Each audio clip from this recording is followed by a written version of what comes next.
Getting into Peru, it's almost like a medicine journey on its own. It's so high in elevation. When you go to Egypt, everything's in your face. You see the hieroglyphs, you see the buildings, you know there's something there. When you go to Peru, everything, yeah, you can see all these megaliths and these mountains and these rocks, but you have to really see with the inner eye and the inner heart and the inner soul. You see that again, side profile of a head, Yeah. right in the middle there. So you see the eye, it's almost like a pointy eye. So you can see the nose, you can Yes. see the eye above it, right? So that eye is lit up, and it's just one eye that's lit up because the other eye is on the other side of the nose. But it's kind of like very similar to the story of Osiris and Orion, just the one eye. Every single time you go into a temple, there's a different feeling. Everywhere we went is different, right? And some of these walls are like glass, they're like vitrified. So when you touch them, it's smooth as anything. It doesn't even feel like rock. So I think that these ancient people, whoever built these things, they knew there's energies to each place has an energy, and each temple or each megalith will give off a different vibration when you go there.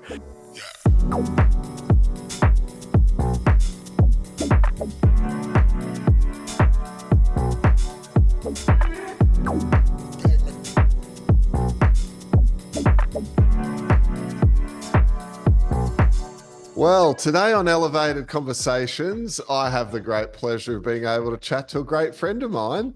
Anand and I met on tour in Egypt, and Roxy and I immediately got along well with Anand, as well as many people on that trip. It was a very special trip. But since the details of Egypt and our great exploration, which we've talked about before on this channel, and of course, we'll put a link to that down below and in the thumbnail at the end. Since that great chat, Anand's had many adventures. His life's changed in huge ways. And we're going to share some of how the places you go, the things you do, the choices you make influence all of that today on this podcast. But Anand, welcome to Elevator Conversations, brother. Great to chat to you today. Pete, thank you so much. The pleasure is mine. It's always great to spend time with you. It was wonderful. I'd only last year never been to New York. Never had I'd seen and heard so much about it. Roxy, she had been, is like, I want to take you, I want to take you. And, when we went, we knew we had to come and visit you and, of course, see your beautiful son in person and hang out with you and Kate. And tell me, how's fatherhood treating you? Let everyone know what it's like for you as a new father. Yeah, it's the greatest experience of my life. I waited it took me a while to find the right partner in my, I guess, early 40s. I met her at 40 years old actually, Kate, amazing partner. And one of the intentions that we had was to have a kid, and we finally did it. But it was actually very synchronistic from, how we met as well. And I was in Egypt with you, and I went into the king's chamber, and I got to lay in the sarcophagus. We did a private overnight in there, and I had a full Kundalini awakening. And I left my body, I left into the galaxies, and I just traveled to meet my soul, the soul of my son. And I met him, and I knew it was him, and I embraced him, and I told him that it's time for you to come, or you're welcome to come now, not forcing him, obviously. And 2 months later, we ended up getting pregnant after I got home. So we went there in February, March. By May, we were get pregnant, and Kate and I have been trying 2 years prior to that, pretty diligently to make it happen. And Zen, our son, he came at the right time. After a very special experience where I got to travel the cosmos and really just open up my heart and my soul. And it was like a full-on psychedelic experience where I got to connect with him in there. And yeah, so now we're here, and he's almost a year old. And I can't even tell you, every day I look at him, my heart just opens up even more, and tears of joy come down my eyes every time I see the little kid and see him smile. The only mission I have in life is just to make him happy and to see him smile, and to just make sure that we're allowing him to be limitless in every way. Beautiful. Yeah, I love it. You know, I was listening to an interview the other day with someone who was describing themselves as a wanderer soul, and because of that experience, that realization, they decided, they didn't really want to have a partner in this lifetime, and they chose that they didn't really want to have children. And it's like they'd done all this before, and they were back here for a mission and for a purpose, and they were going to sort of make it through this life by themselves. So I was deep in meditation, which is Pete code for I was sitting on the ride online lawnmower where I do some of my best thinking, right? And I was listening to this and I was like deep in thought, right? And I was thinking, I feel like I'm here for a mission, a purpose, very much like yourself, guys. And Anand runs a health and wellness center in New Jersey, like meditation, cold plunge, infrared saunas, runs an EE center. He's like, you can tell by his energy. He radiates, right? The growth of soul, exploration, spirituality. I mean, this is what it looks like in action. And I was sitting there listening to that person's perspective, and I thought, oh, that's interesting. But for myself, if I'd done all this before and I knew all of the different things that you could experience being human, I thought to myself, no wonder I've got 5 kids. It's like you're describing little Zen. It's like I'm like that with my 3 older daughters, my 2 sons. It's like I see each one as a beautiful little individual. And that experience of seeing a little bit of me in them. And I love what you said as well, giving myself the opportunity to knowingly accept and express unconditional love. Hey, sometimes these grown-up kids do things that you don't necessarily agree with, and you've got to love and accept whatever their choices may be and smile at it as you do it.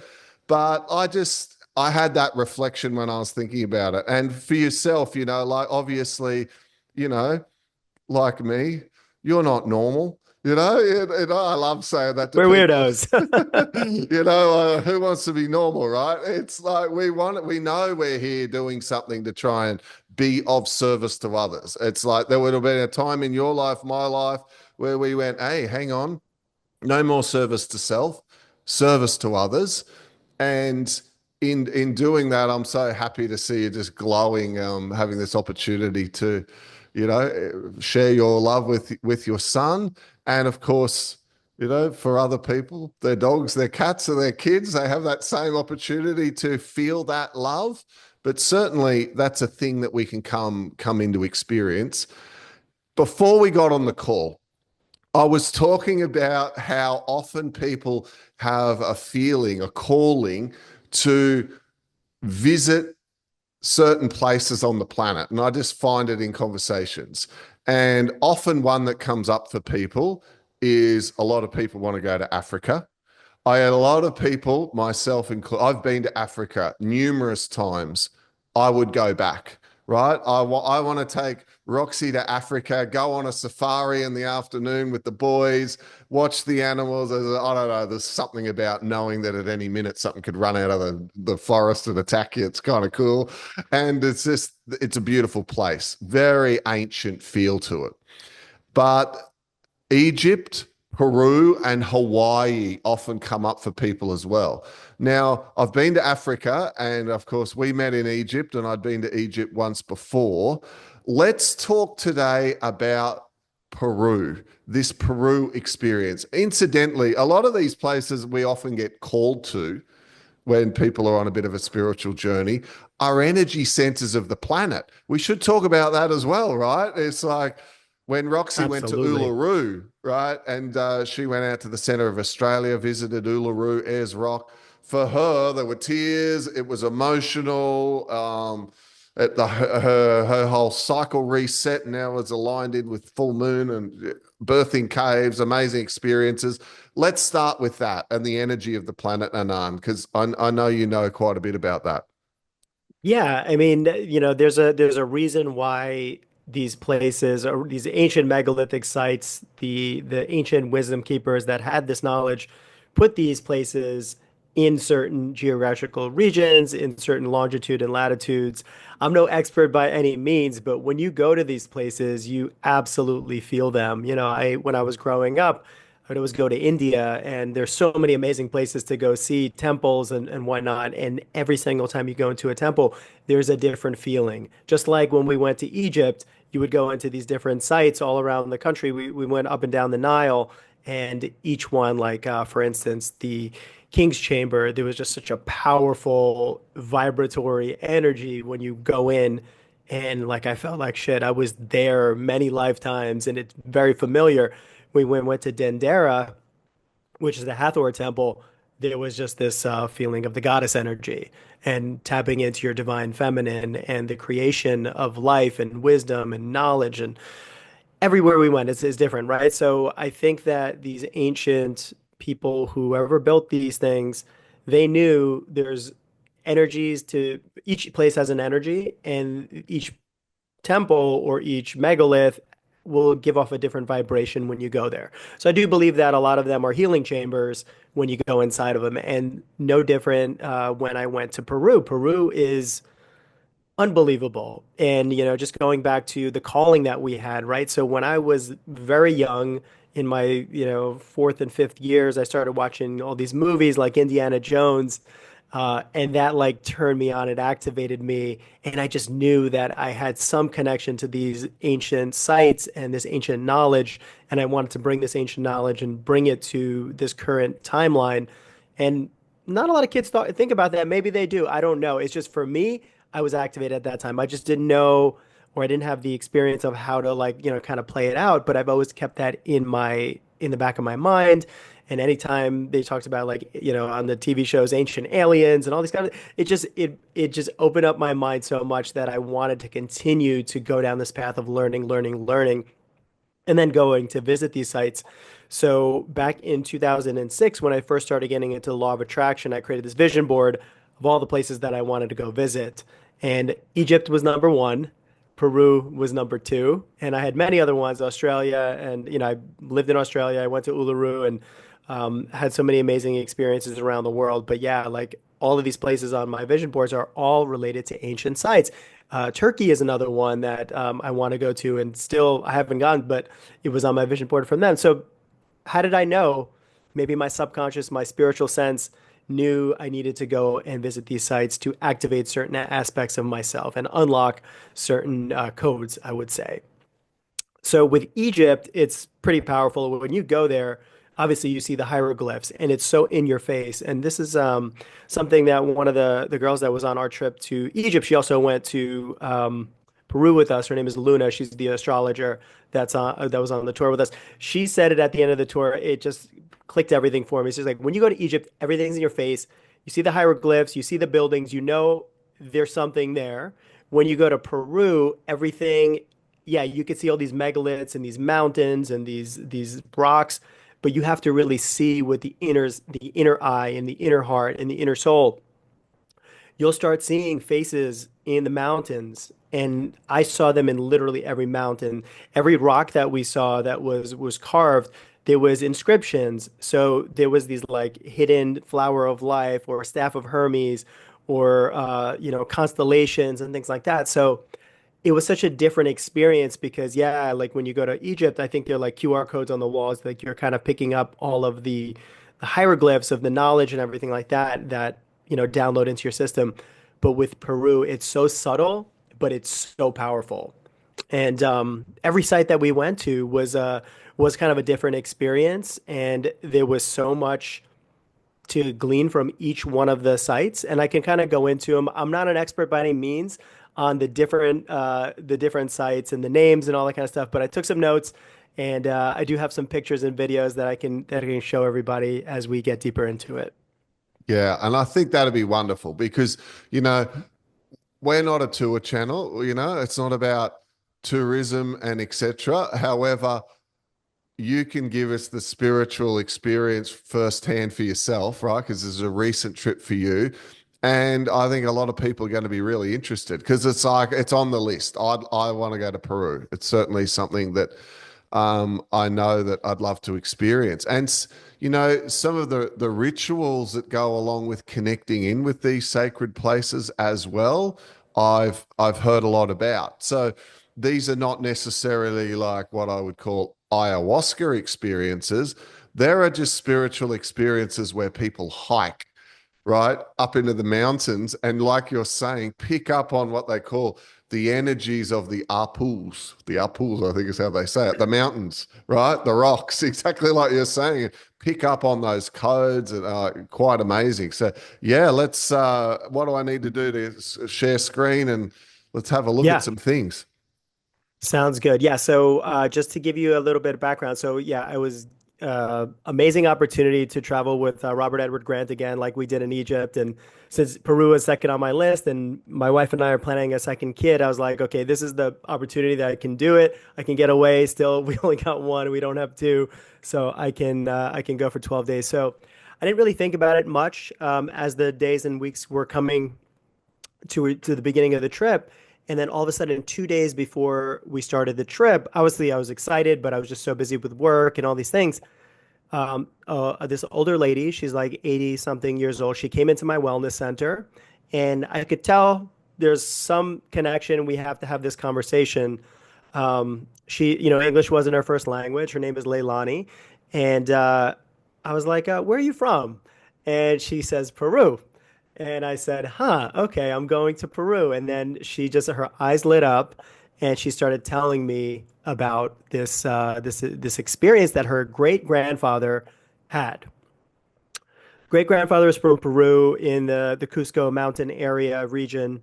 When he was like, I guess, a young adult, he already had a few kids and he found this opening to this tunnel or this cave. He went into the cave and then there was this big drop inside the cave. He got some rappelling equipment, went down there, traveled several miles as there's cave systems all throughout the mountains of Peru. And we actually saw them. I'll show you guys videos and pictures of them. But he found this inner earth civilization and they greeted him and they said, "What are you doing here?" And then he explained, he's just a farmer and that he found this opening and he followed his heart. And they were like, "Well, you wouldn't have made it here unless your soul was pure." So they spent some time with him and they ended up gifting him this golden book, which gives me the chills just to even talk about it. And this golden book had all these ancient healing codes. And he had it in his house for a while, didn't really do much with it. But as his kids got a little older, he had this intuition that he had to give it to his oldest son. And the son had he didn't want anything to do with it. So he ended up putting it on the kitchen table. And when his young daughter, she was like 10, 15 years old, saw the book, she opened it, and all of a sudden the book opened itself to these certain pages of like these healing codes of how to heal people in their health issues. So she dedicated her life to becoming I guess a shaman, which or a medicine. What do they call them? A curandera. So she would heal the community, and then after she had kids, so this lady Leilani's mother now, so that other lady, the grandmother's daughter, started having these interactions with UFOs, and she was not abducted, but she was taken aboard these ships. And then she described these to her daughter, the lady that I met, and the lady started drawing all these pictures of the situations that happened. And she encountered beings that look like ant people with like the little spirals coming out of the head, which, you see these glyphs in Southwest the United States of these ant people on the cave walls and everything. So it was just wild. And then people that looked like the Greys, and it was just it's an amazing story. So her grandmother handed down some ancient relics that she had. Like the book disappeared after the grandmother passed away. I guess there was nobody that she was able to give it to that would be of worthiness. But she did say that if there's anybody in the lineage that comes along, the book will reappear. And she gave her some crystals to the daughter and then to Leilani. So Leilani has those crystals.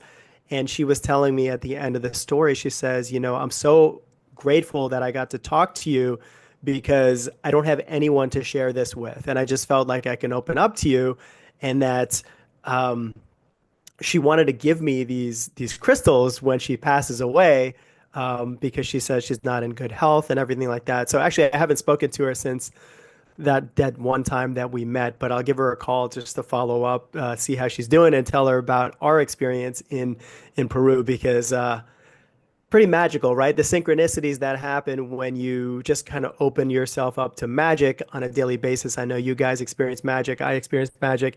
Synchronicities happen all the time. So that was my pre-Peru story. And then going to Peru, all these other things just opened up. So yeah, that was pretty powerful. Yeah, I was only looking on Instagram or something the other day, and I saw an interview with a shaman from Peru who got shown a picture of an alien, and they go, "What's this word?" They didn't know, speaking through a Yeah, translator. So they show the picture, and they go, "Oh, that's an inner earth being. We know those beings. They come from the yeah, inner earth." And it's very interesting that you talk, and they describe them as large ant like beings. Um, and now you're telling me this, which ties in with, yeah, same, that shaman lineage and the yeah. things they pick up on. Wow. hmm So goodness me. So you must have been excited about this trip to Peru after that conversation with that lady, Oh hey? yes. Oh, and then she also told me, she said that when you go to Peru, if you are of sound heart and sound spirit, that when you'll have the calling to go inside one of these ancient sites. And then she told me this, the name of a ancient, I guess, god or spirit of the mountains, Amankuru. So she said, just meditate upon this being, and if it happens, great, then you'll have some magical experience. So had that in my mind, and then when I got to Peru and met everyone on the tour, there was like 60 of us. Kind of told them the story, so everybody's like on the lookout. He's like, I want to be near you when we're at these ancient sites. Yeah, for so sure. so yeah, I'll talk a little bit about that. But yeah, just getting into Peru, it's almost like a medicine journey on its own. It's so high in elevation. We flew into Cusco, or I flew into Cusco, and it's close to 12,000 something feet elevation. So it took me 3 days to really acclimate. Thank God I got there a couple of days early, because that was like a medicine journey on its own. And Really what do you deep mean? How are headaches. you feeling? What? Oh my goodness, there's so much pressure in my head. I was nauseous, almost like, during doing like a medicine journey. And then like I was just kind of bedridden for a day or two. I couldn't even go outside and walk the town because it was so intense. The oxygen is so thin up there that you have to really breathe deep. And they actually had to come in the hotel. Like they have this available for all the people in the hotel, but they have a doctor on staff that will come and give you oxygen if you need it.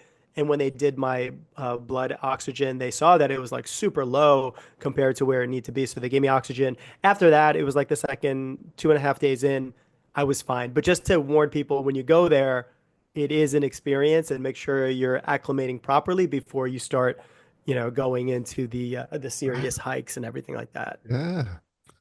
Yeah. All right. So getting back to, the whole experience in Peru, we had a tour guide. His name was Rumi. Absolutely incredible. Anyone who goes there, I highly recommend this guy, because he's not only just like giving you the official story, right? Very similar to Muhammad in Egypt. He was telling us the real history, or the history that he interprets it to be based on all the knowledge and the experiences he's had. Rumi, on the other hand, same thing. He is a deep studier of all ancient traditions, and he realized they were all connected on some level. So he's very big into the Lumerian theory, where the Lumerian civilizations apparently, and he told us this, that he believes all these sites where there was many levels of the building, right? So the first group was the Lumerians 80,000 years ago. Then there was the Atlanteans. So the Lumerians built the massive megaliths, like they're really huge.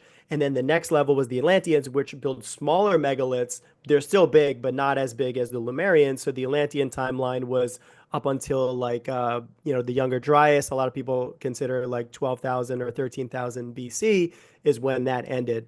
And then they had the pre-Incans and then the Incan civilizations. The Incans, they literally built with like little stones and mud around it. They had like some mortar, so you could tell the different like stratifications of these megaliths, like the massive ones that have no like mortar inside of them. It's just all these rocks basically look like they're melted together, and there's like perfect lines, and it looks like a completely perfect jigsaw puzzle. Then the Atlantean, then the pre-Incan, and then the Incan, and then you see this throughout Cusco, which is the main city that you fly into. Let's see if we could share this. So on the left side, what you'll see is this is in Cusco, right? So you'll see these megaliths on the bottom. They're massive, right? So Yeah. you could see that it's not like a square that they're fit like on a like basically all straight. They're very different shapes and sizes, and but yet they all look like they're melted together. Then you see above where the smaller rocks are, that's just like modern day making bricks and the mud, right? Yes. Then we got Cusco.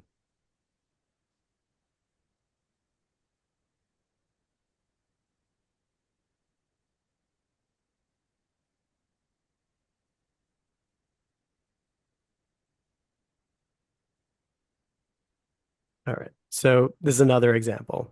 So you see like all the different shapes of these rocks. There's no seams at all.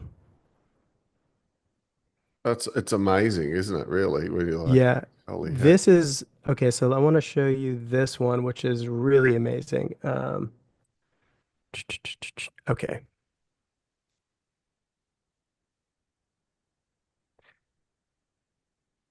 All right. So look at so now we're looking at like a massive megalith, completely straight. There's no seams in there, right? So it goes all the way here. That's Yeah. all one piece of rock. It keeps going around, Wow. no seams, and then it finally finishes over here. So that's just one piece of rock that is just completely like there I don't know how they cut it because otherwise you would see like all the different cuts inside the rock, but it's all one piece. Yeah. Wow. Yeah. So that's Peru, sorry, that's Cusco, right? So I was just showing you that's the main city. Now we went to all these different sections of Peru, Right. right? So the first one that we went to was Sacsayhuaman, which is a very large area, and there's multiple places within there. So one of the areas that we went to was, where is it? Not Naga Glacius. Zona X. All right. So here, this is basically a big megalith, and it kind of looks like a staircase, but upside down.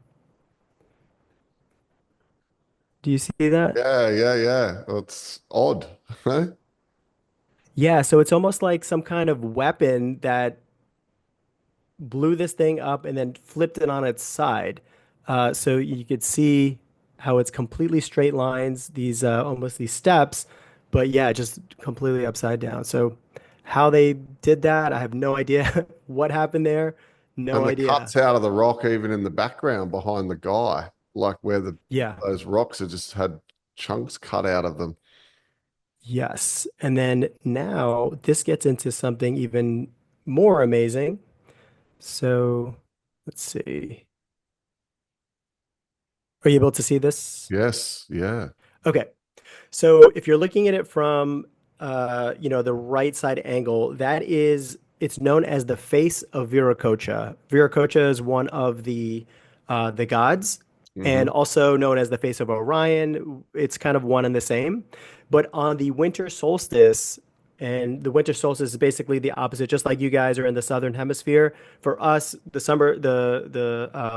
summer solstice is the longest day of the year. It's the opposite for them. So on the winter solstice, this is actually lit up. So if you can, you can see the nose, you can Yes. see the eye above it, right? So that eye is lit up, and it's just one eye that's lit up because the other eye is on the other side of the nose. But it's kind of like very similar to the story of Osiris and Orion, just the one eye. Um, and these lines are so sharp. It's clearly a face. You just have to look at it from the right direction. It's pretty incredible. Mm. Wow. And then we went into, so Zona X was one of my favorite places because it is where all these massive tunnels are found, right? So some of Right. these tunnels go miles and miles deep, but what happened is the government, they actually dynamited a lot of the tunnel entrances because once people go down there, there's many different passages to go through. So if you're going down there, something happens and you lose your light, you're kind of fucked. Like there's nothing and nowhere that's going to help you to get back. So they want to make sure people aren't going down and getting lost down there. But some of these cuts are absolutely incredible. So that's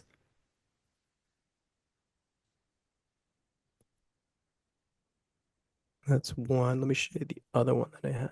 Okay.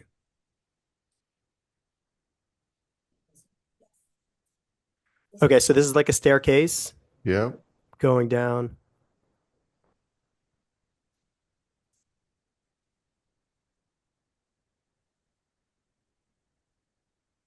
And some of these walls are like glass, they're like vitrified. So when you touch them, it's smooth as anything. It doesn't even feel like rocks. This is not one of them, but there are many that almost like they were blasted with some kind of explosion that or chemical that made it all like glass. So how they built these things, these rocks are super strong material. That's Rumi, our tour guide, Yeah. and it just keeps going down. Like, so he didn't want to do it because he was kind of scared, but he says, you can keep doing it, but I'm not going to bring you down there. Um, so there's 20 to 30 entrances like this. This is all that one place, Zona X that I described. Yes. Gotcha. Yeah. Then there's another place called Nagua Iglesia. This is a place that it was about an hour and a half to get to from Cusco, which is the main city that we were staying in the whole time. And Naga Glacius is basically you have to go to the bottom of a mountain.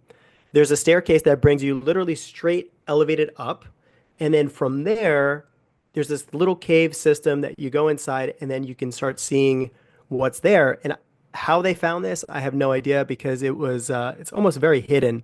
So let me just give you a video to kind of give you an idea of what it looks like. So over here, you see these like straight line cuts. Yes. This is a little altarpiece right here. There's carvings inside here. If you actually get a good lighting, you can kind of see there's some different cuts inside here. Right. This is a little ceremony that the tour guide was doing for us. That day, it was the day of Kila Remi, which is a moon ceremony. So we were very lucky to be there on that day. So this is a little Incan prayer that they were doing. Wow. Beautiful straight lines in that rock, huh? It's incredible, yeah. And this is literally, like I said, on the top of a mountain. There's nothing else around there. So like if you're walking by or driving by, you would never be able to, see that there's anything there. And you'd have to climb quite a bit. Okay, so this rock right here, this is all diorite. This Okay. diorite is not native to this area, and this diorite it was brought hundreds of miles away. This is where the closest diorite was found. But if you can see, like these kind of cuts, especially if they were made, what the tour guide says about 80,000 years ago, like how in the world did they make these straight line cuts like this? Yeah. Supposedly primitive people. Yeah, it is unbelievable. Okay, so on the back side of this rock that we just showed you. So on the back side of this, it's a little bit lower. So when you're looking at the whole backside of the rock. At first, it doesn't look like there's anything there, and then you start really, like I said, you're opening up your third eye, you're opening up your heart, you're opening up the soul, and now you're starting to see things inside of the rock. So I don't know if you can see here. Do you see like a little alien head here? Oh, we got to double click on it so I can make you can make it bigger because it's only Okay. little. It's little. Okay. So what I'll do is, can you see that? I'm still just looking at a thumbnail. Oh, got it. Got it. Okay. So, oh, that's why. I'll tell you. 1 second.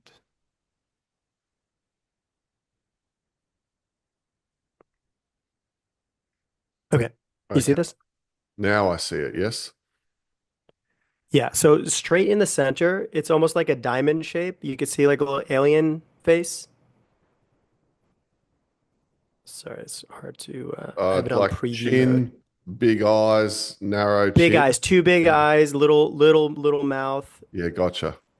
Yes. right? So all over here, there's multiple little faces. There's depictions of monkeys and different animals and these aliens and double helix spirals Oh, for the really? DNA and stuff. So it's almost like a depiction of the origins of humanity. And what's really crazy is that here, let's stop, or actually, I keep the share screen up. But what's crazy is we were kind of deciphering.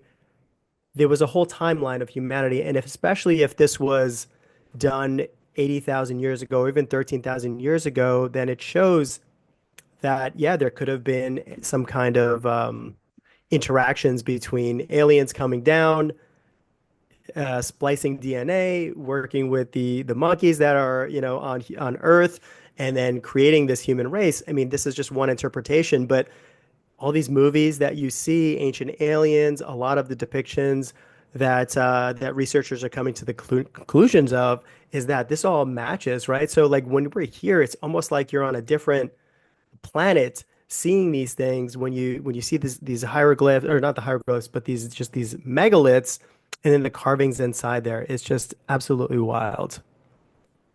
And then the other thing that I wanted to show you is more evidence to that. Now we're in this museum Wow. where you can see elongated heads. And Mm. there's no evidence of any kind of binding, like in Egypt they say, oh, they were just binding people's heads, but these actually have different craniosacral cuts. So this is all just like one piece. Normally we have two hemispheres of the brain.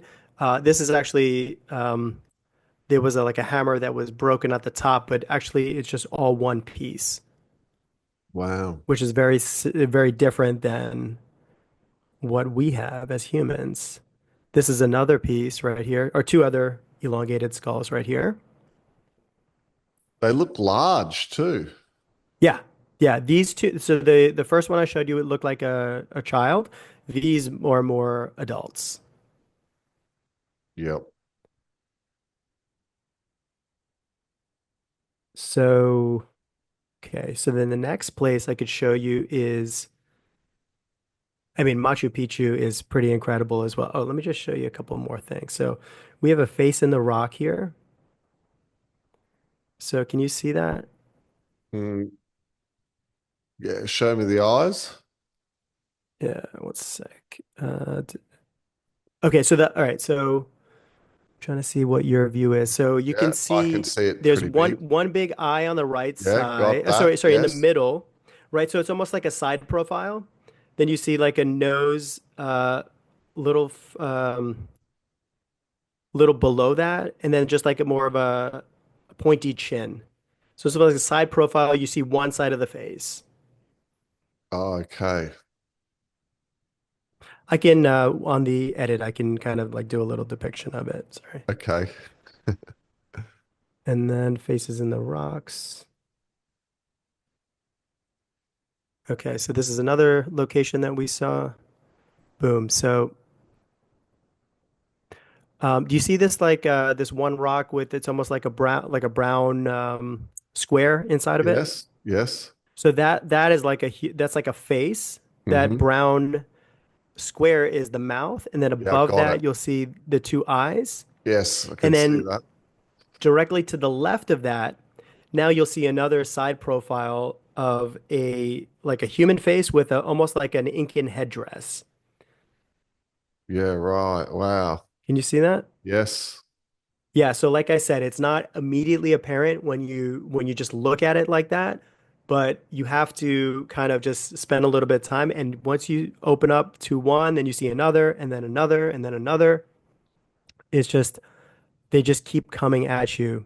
So it's just showing you that, when you start opening your perception, these things just like come and flood into your understanding of what's going on there.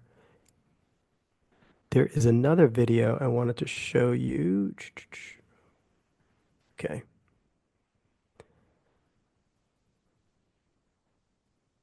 Serpents. Oh, here we go.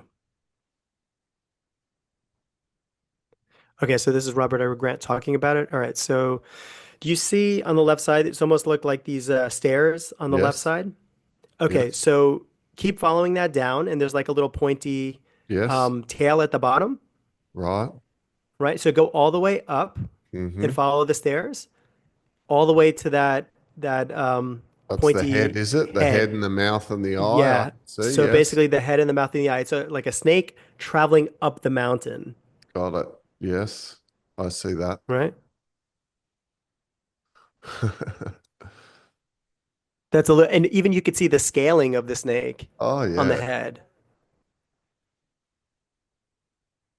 So is this a quarry or an ancient place? So Or this is another ancient site. I forget the name of it. I have it somewhere, but mm, yeah, it's just so then there's all these different types of animals you'll see. We saw elephants there. We saw okay, this is another healing temple that we saw. I mean, this is like you can tell old? obviously this is a site. And then these are ancient fountains that they've created. So these have been running for all these thousands of years. Oh, really? Absolutely. And then these are thrones that have been carved into the rock, again, like complete straight lines,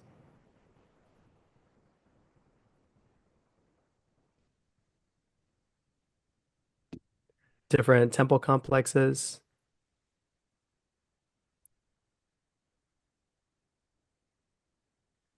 So when I first thought of going to Peru, I was like, okay, Machu Picchu is going to be absolutely incredible, Yes. but had no idea that there was all these other things that we were going to see.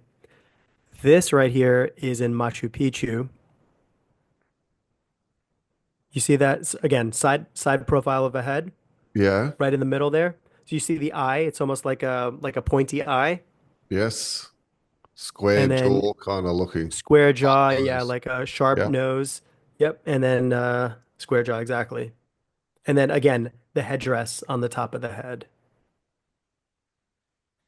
This is some of the ancient sites that we went to. We did healing activations. This is with a group. We were just doing a prayer right as the sun was kind of coming down What a beautiful in this shot, this hey? mountaintop. Yeah, absolutely. This is Machu Picchu.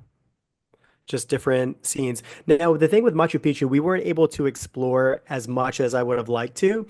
They kind of keep you have 2 hours to explore, 3 hours, I think it is, and they keep you on the path. And there's guards everywhere. So we weren't allowed to kind of, go into each one of these sites. There's all these openings and holes inside these little places, but a lot of them are roped off. So man, I wish I could have gone and did a little meditation there and try to call in that Amunkuru that I learned about. That was the last day of the trip. But yeah, Machu Picchu is absolutely incredible. That's the reason why so many people go. And this is a picture of me with one of the major mountains. There's another mountain aside from Machu Picchu that not a lot of people don't know about. It's called Haina Picchu. So it's across the way. When you're on Machu Picchu, you actually see this other um, this other place. Let me see. You can see it here. This is a little video. So Mm. that's Machu Picchu. And then across the Yes. way, there's the Hainu Picchu. Over there, there's a lot more different tunnels and caves that you can go into and spend a lot more time exploring. It's not a tourist trap, just like Machu Picchu is, but a Yes. lot of people say that they have really magical experiences with the meditations and connecting with the spirits of the mountains. It's a very, very powerful place. This is a place called Olyan Tetambo, which is another famous place that a lot of people go to.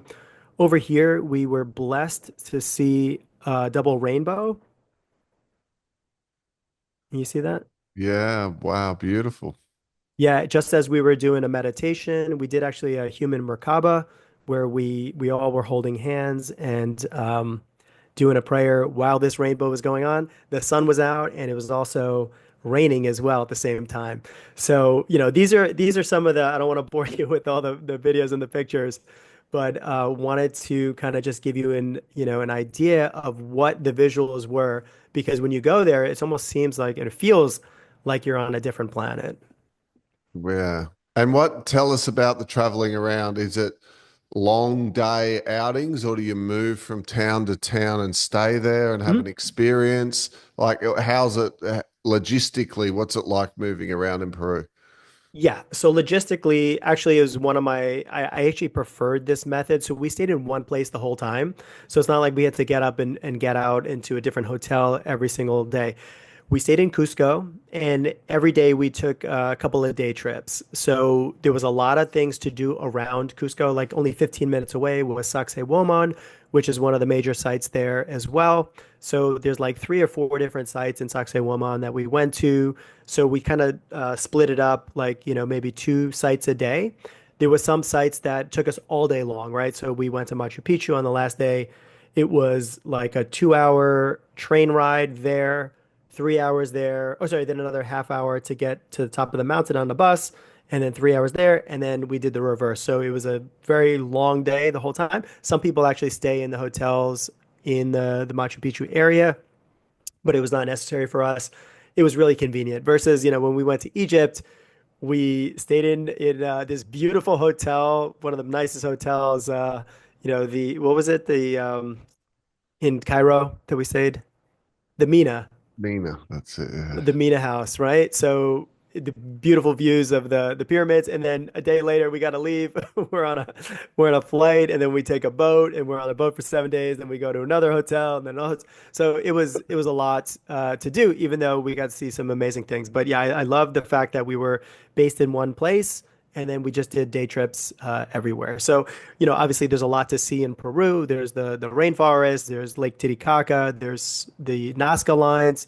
We didn't see all that stuff. We just did the Sacred Valley and the surrounding areas of Cusco and then Machu Picchu.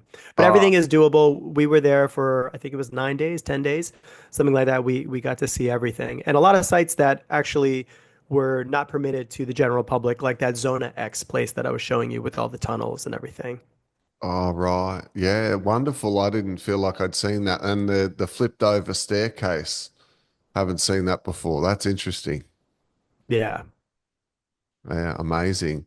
So tell us then more about what you do in your health center and these how having these amazing experiences helps you and then you come back with this fresh energy, right, to share with people through your different modalities. Let's talk through a little bit about that before we go. Yeah, absolutely. So I'm very lucky that I had just like you had an awakening with ayahuasca. I did in my mid 30s. I was 33 when I had my first ayahuasca experience, and it just showed me two paths in life, and I could have continued doing the same thing, just kind of going through the motions in life, or I could have taken a step into my personal hero's journey and open up the wellness center that I've always wanted to open up. I always had the dream. I always wanted to bring in the greatest holistic modalities there are that are available to me, and finally decided to do it. It took me a lot of sacrifice. I had to liquidate a lot of my assets. It took me 2 years to get going. Been out now open for 7 years, but we have flotation therapy, we have infrared saunas, we used to have cryotherapy, and then I realized cryotherapy is not as good as a cold plunge. So we switched that out. So we're always evolving, right? Like I never want to be stuck and say, okay, this is the only thing we do. And if new technologies come out, if new opportunities come out that amplify my business and the healing that happens, I'm all for it. And then last year, like we opened up the energy enhancement system as well inside of our space where didn't originally think we would have the space to do it. But again, we did a lot of changes and construction and everything like that to make it happen. So the energy enhancement system is incredible technology. It uses scalar waves and biophotonic light to increase your cellular voltage. When we have high cellular voltage, we're able to also lower into the parasympathetic state to relax our nervous system. And healing all starts within our own bodies. We just have to have the right charge, but we also can't heal ourselves when we're constantly stimulated or constantly in stress and our nervous system is through the roof. And living in a city, I'm in Jersey City, New Jersey, which is right across for the Hudson River from Manhattan. People are so stressed out and life goes by a million miles an hour. So if we're not actively taking measures to really give ourselves some self-care, some self-love, and pause from the craziness of the world, how are we going to be able to maintain our health? You can eat all the right foods, you can do all the right exercises, but if you're stressed out, nothing good can come out of that. And we've learned so much in the last, not just 7 years that have been open, but especially in the last 4 years with COVID and all the craziness and the nonsense that we had to go through is like self-autonomy and being proactive about your health is so much better than being reactive. So very blessed to have this center. It's been the greatest decision of my life. Like I said, it was a lot of sacrifice financially and the time and effort that I put into it. And I'm a perfectionist, so I wanted to make sure everything is perfect for my guests and immaculate and clean and a place where you feel loved when you walk in the door. So we put a lot of attention to that. But yeah, I met my wife, before COVID at my center. She was a client of ours. And then now we have a baby, and I met some of my best friends there. The business has allowed me to travel and see the world and go to the greatest healing centers and gain inspiration and meet people like you and do these ancient sites and things like that. So very, very lucky to be the guardian of this place because it's about allowing people to come in and heal themselves. And we don't claim to heal anybody of anything. We just give you the opportunity to have a space that you can do so. And, we have some great technologies, but I really believe all healing starts within. You don't need anything other than yourself. And you could generate this healing energy. It's just really getting those cells charged, making sure you're drinking great water, eating clean food, and then also keeping your mind really clean and watching the inputs and the stimulus that's coming in, right? Yeah, beautiful. So for people interested, they just search for Om Life. Is that correct? Yeah, om.life. And yeah, it's www.omlife. And the other one is my website. I have a podcast as well. I had you guys on, which it was such a great conversation after our Egypt trip. So if you want to learn all about the Egypt experience, it's my website is my first name Anand ANAND and there's some great conversations that I have with people. Talk a lot about my Peru trip in the last couple of ones. I interviewed the most amazing people on the planet, including Pete and Roxy. So I talk about how to live a limitless life and interview people that are doing so in their field, their passion of choice. And what's so beautiful is that everybody has a different answer as to what makes them live a limitless life. And I honor that journey because everybody is so unique. And I really want everybody, and my inspiration and my hope is for everybody to find that hero within and really step into it because we all have that opportunity to do so. It just takes massive action, and a lot of times this action is not easy.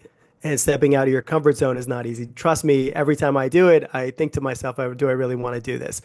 But magic only occurs outside of what we know and staying in comfort and staying in what I call the zone of comfortable misery, where, a lot of people, they'll do things for a career that they hate to do, but they know that that's what works in their life to be able to do the things that they do.